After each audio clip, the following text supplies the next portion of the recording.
हमारे लिए राष्ट्र अपने निजी हितों से ऊपर होना चाहिए। हमारे युवाओं को उन ताकतों का समान रूप से खंडन करना चाहिए जो पक्षपातपूर्ण या स्वार्थ को हमारे राष्ट्र के ऊपर रखते हैं। हम इसकी इजाजत नहीं दे सकते। ये शब्द है भारत के उपराष्ट्रपति जगदीप धनखड़ के। जगदीप धनखड़ ने ये शब्द स्वर्ण भारत ट्रस्ट के एक समारोह में अपने संबोधन में कहे। उनके इस बयान पर कयास लगाए जा रहे हैं कि उन्होंने अपनी इस स्पीच में बिना नाम लिए लोकसभा नेता प्रतिपक्ष की ओर इशारा किया है। दरअसल उपराष्ट्रपति तेलंगाना स्वर्ण भारत ट्रस्ट की 23वीं वर्षगांठ समारोह को संबोधित कर रहे थे।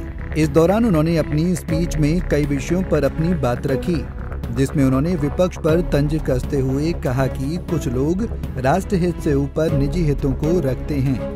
Some people in the country, for reasons which are not appropriate, have put their political interest above national interest.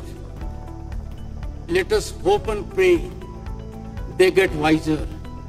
They get counsel from those sacrifices, supreme sacrifices, which were made for this freedom, which has to be nurtured every moment so that it can blossom.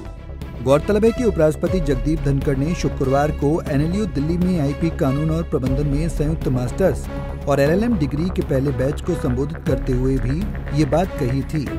इस दौरान उन्होंने Hindenburg मामले को लेकर इशारों में लोकसभा में नेता प्रतिपक्ष राहुल गांधी पर निशाना साधा था। जगदीप धनखड़ ने कहा कि हमारे युवाओं को उन ताकतों का समान रूप से खंडन करना चाहिए जो पक्षपातपूर्ण या स्वार्थ को हमारे राष्ट्र से ऊपर रखते हैं।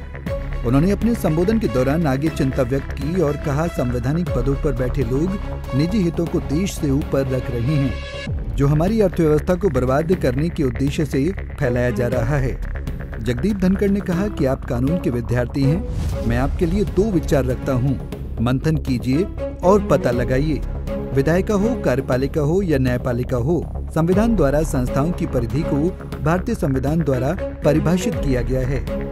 दुनिया भर में देखें, यूके, यूएस में सर्वोच्च न्यायालय के अन्य प्रारूपों को देखें। यहाँ सुप्रीम कोर्ट ने स्वतः संज्ञान लिया है। न्यायालयों का क्षेत्राधिकार तय किया जाता है।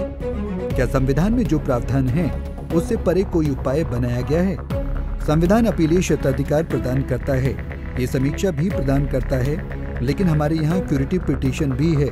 यदि आप इन बारीकियों पर ध्यान केंद्रित नहीं करते हैं तो मुझे आश्चर्य है कि ये कौन करेगा। इसके बारे में आपको सोचना चाहिए।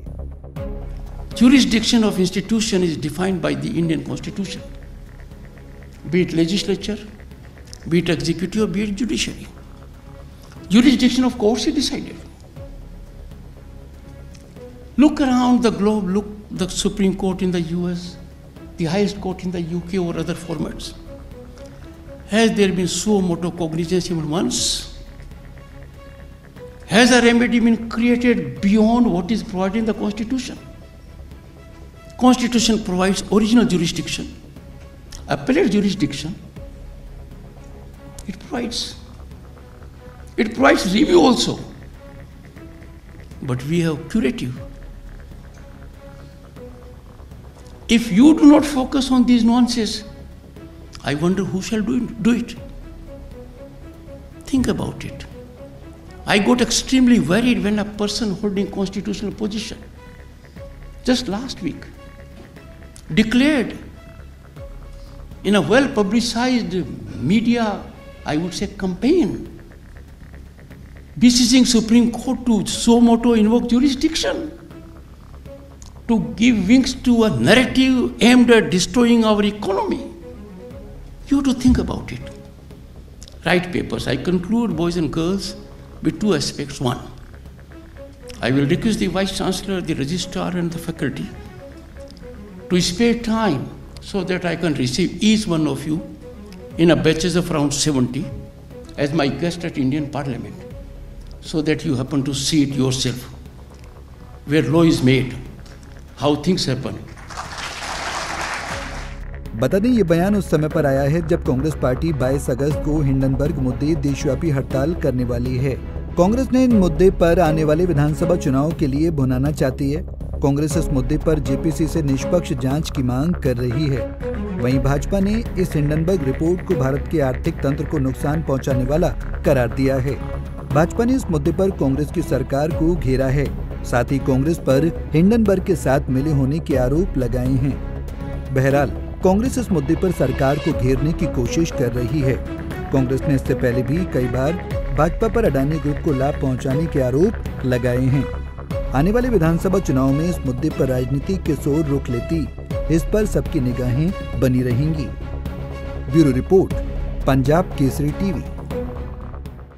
हमसे जुड़े रहने के लिए हमारे YouTube चैनल को सब्सक्राइब करें और नई वीडियो की नोटिफिकेशन के लिए बेल आइकॉन को दबाएं।